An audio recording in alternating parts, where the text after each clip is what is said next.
অনেক দিন পর গাছ থেকে আম পেড়ে নিজের পছন্দের আম ডাল রান্না করে খেলাম। অনেক মজা লাগলো আসলে এতদিন পরে আম ডাল এভাবে রান্না করে খেতে। আসসালামু আলাইকুম, সবাই কেমন আছেন? এই তো গাছের নিচে চলে এসেছি আম পাড়ার জন্য। তো এক হাতে ক্যামেরা ছিল, আর এক হাতে হচ্ছে বাঁশ নিয়ে আসলে লাঠি নিয়ে আমটা পাড়ছিলাম। কারণ আম পাড়ার লোক ছিল না, নিজেই আম পাড়ছিলাম। তখন আম পাড়ছিলাম, তারপর দেখি ছেলে চলে এসেছে, তো ওকে বললাম আম কুড়িয়ে দাও, তাই সে একটা কুড়িয়ে দিল। আর তাকে বললাম ওই পাশে একটা পড়েছে, এটা এনে দাও, সে খুঁজেই পাচ্ছে না। এই হলো বাচ্চাদের কাহিনী। পরে যাই হোক, আমি যেখানে দেখলাম পড়েছে, পরে এখান থেকে আরেকটা কুড়িয়ে নিলাম। কারণ অনেক দিন আম ডাল খাই না। আমার আব্বা আবার আম ডাল খুব পছন্দ করতো। সে সব সময় আমের সময় আসলে আম দিয়ে ডাল দিয়ে রান্না করে খেত। তা আমারও তখন থেকে আসলে আম ডাল খুবই পছন্দ। তাই তো 4টা আম পেড়ে নিয়েছি, আম দিয়ে আসলে ডাল রান্না করব। আর হচ্ছে সাথে করব মুরগির মাংস।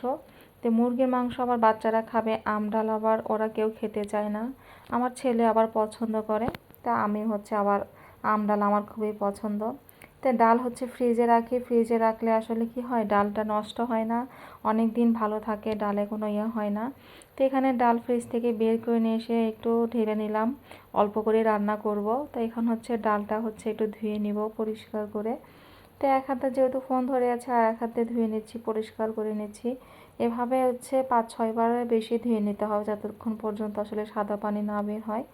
তারপরে যাই হোক, ডালগুলো সম্পূর্ণ ধুয়ে নিয়ে ঢেলে নিলাম প্রেশার কুকারে, যেহেতু রান্না করব। যেহেতু এক পাশে মুরগি উঠিয়ে দিয়েছি। তো এখানে হচ্ছে পেঁয়াজ কুচি দিয়ে দিলাম, আর একটা সাদা মশলা, দারচিনি, আদা রসুন পেস্ট একটু বেশি পড়ে গেছে, আর হচ্ছে সয়াবিন তেল আর কাঁচামরিচ দিয়ে দিয়েছিলাম, আর একটু 1 চামচের মতো জিরার গুঁড়া। এইভাবে রান্না করলে অনেক মজা হয় ডাল। আর এখানে হচ্ছে মুরগির মাংসটা বসিয়ে দিয়েছি আলু দিয়ে, কারণ মেয়ের আবার আলু ছাড়া চলে না। এই যে মাংসটা সুন্দর করে কষিয়ে নিচ্ছি, এরকম কষানির মতো করে মাংস রাখবো, কারণ কষানি মাংস দিয়ে আর হচ্ছে আম ডাল দিয়ে খেতে কিন্তু অনেক মজা লাগে। আর এখন যেহেতু আমের সময়, এই আমের সময় আম ডাল খেতে কিন্তু অনেক ভালো লাগে। যারা যারা এখনও কখনো কোনো দিন খাননি, তারা আসলে একদিন বানিয়ে খেয়ে দেখবেন। আসলে যারা টক পছন্দ করে তাদের জন্যই। আমরা আবার আম ডাল রান্না করে ডাল কিন্তু টক টক হয়ে যায়। আমার আবার খুবই পছন্দ, খুবই ভালো লাগে। মার হাতের খেতে বেশি মজা লাগে, পাতলা ডাল আর হচ্ছে তো আমি যখনই ডাল রান্না করতে যাই কেন জানি ঘন হয়ে যায়। তো ডালটা সেদ্ধ হয়ে গিয়েছিল, এবার আমগুলো দিয়ে দিয়েছি। এরপরে হচ্ছে গরম পানি করে নিয়েছিলাম, সেগুলো দিয়ে দিয়েছি।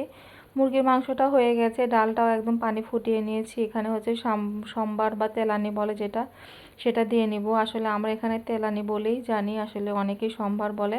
তো ডালে দিয়ে নিয়েছিলাম। এখন হচ্ছে যে আমি আসলে 3টা আম নিয়েছি, ডাল কিন্তু অনেক টক টক হয়েছে, কারণ আমটাও অনেক টক ছিল। এই জন্য আম যদি কম টক হয় তাহলে ডালও কিন্তু টকটা একটু কম হবে। তো এখানে হচ্ছে আমি মাখিয়ে নিচ্ছি, অনেক দিন পরে এরকম মজা করে খাচ্ছি আসলে আম দিয়ে। দেখুন আমটা কতটা সেদ্ধ হয়ে গেছে, খুবই মজার হয়েছিল। সাথে 1 টুকরা মুরগির মাংস নিয়ে এভাবে খাওয়ার যে কি মজা, এটা আর কি বলবো। আসলে অনেক দিন পরে খেয়ে খুব ভালো লাগলো। আসলে আর এক বছর খেয়েছিলাম, আবার এই বছর খাচ্ছি আমের সময় এরকম। আজকেই ফার্স্ট টাইম রান্না করেছি, খুবই মজা হয়েছিল। সবাই ভালো থাকবেন, আল্লাহ হাফেজ। আর এভাবে আম ডাল খেয়ে